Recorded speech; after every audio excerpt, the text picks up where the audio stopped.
ซ้แล้วเราสบายดีมื้อนี้อาจารย์จะมาแนะนำเกี่ยวกับการต่อโคโซที่เป็น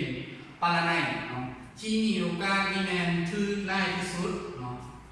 ข้อมูลตัวนี้เนาะจะได้มาจากการเรียนเรียงโดย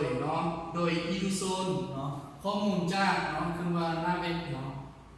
ตัวนี้นี่จะเป็นข้อมูลที่ยั่งยืนว่าการแนะนำข้อต่อโคโซเนาะจะมีวิธีต่อคืนอะไรเรามาเบิ่งว่าในบรรดาการต่อข้อสอบที่แบบของบ่ฮู้เนาะจะมีอย่างใดถ้าเราไปเส้นเนาะถ้าเราเส้นได้ร้อยคือว่าถ้าเราตอบคำตอบที่ได้หมดเนาะมันก็จะดีแต่ถ้าว่าเราบ่ฮู้ตอบหรือว่าเราจะเฮ็ดได้ให้เวลามันทันสั้นเข้าเนาะอาจารย์จะมาแนะนำเอาไปเบิ่งกันว่าจะมีอย่างใดอันที่1เนาะอันที่1นี่แม่นเราจะเฮ็ดข้อที่เราเฮ็ดได้ก่อนไม่ผมว่าตัวอย่างว่าข้อสอบที่มันมีอยู่ในประมาณตัวอย่างว่าข้อ1 5ข้อที่40เรามาเบิ่งว่าในบรรดา1 5 40ข้อนั้นเนาะมีข้อใดที่เราน่าจะเฮ็ดได้ก่อนเนาะให้เราเฮ็ดก่อนแล้วจงไว้ข้อที่เราเฮ็ดบ่ทันได้ตัวที่2นี้เฮ็ดข้อสอบที่เราเฮ็ดได้หมดแล้วก็กลับมาเฮ็ดข้อสอบที่เราปะไว้ไม่ก็ว่าเฮ็ดตัวที่เราเฮ็ดได้หมดแล้วเนาะเราก็กลับมาเบิ่งว่าตัวที่เราเฮ็ดบ่ได้หั่นมีข้อใดแน่เราก็คอยพยายามเฮ็ดเนาะแล้วก็ทำความเข้าใจตัวที่3ที่แม่เราจะตัดซอยคำตอบออกไปทีละข้อไม่ก็ว่าเราอ่านเบิ่งในบรรดาข้อ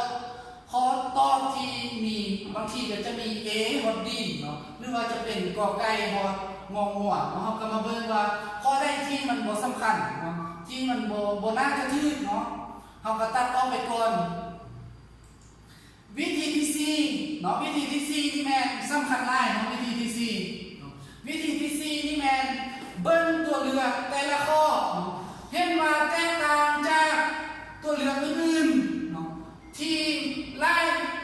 ล่สุดเนาะนั่นแหละคือคำตอบที่ถูกต้องที่สุดเนาะไม่ก็ว่าเฮามาเบิ่ง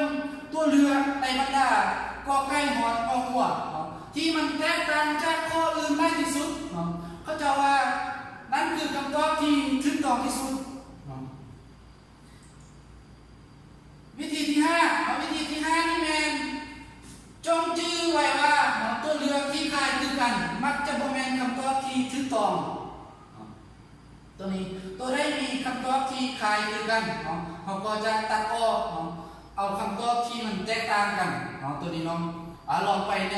ปใส่เบิ่งเนาะว่ามันจะได้ผลหรือบ่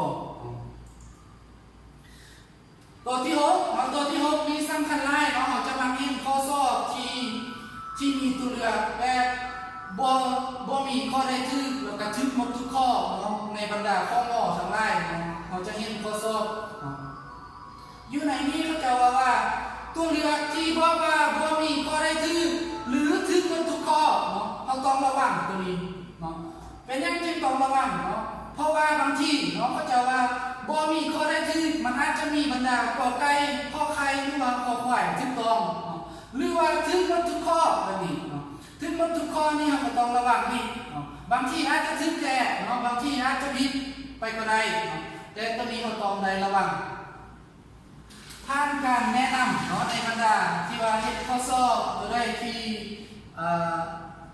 นอกจากพวกวิธีนี้แล้วเนาะที่ว่าเขาเห็นแบบแตกต่างมันยังก็สามารถประกอบคำคิดคำเห็นได้เนาะคิดว่าคลิปนี้อาจจะเป็นส่วนหนึ่งในการที่ว่าเฮ็ดข้อสอบที่ให้มันทันเวลาแล้วก็กระทัดรัดหลายที่สุด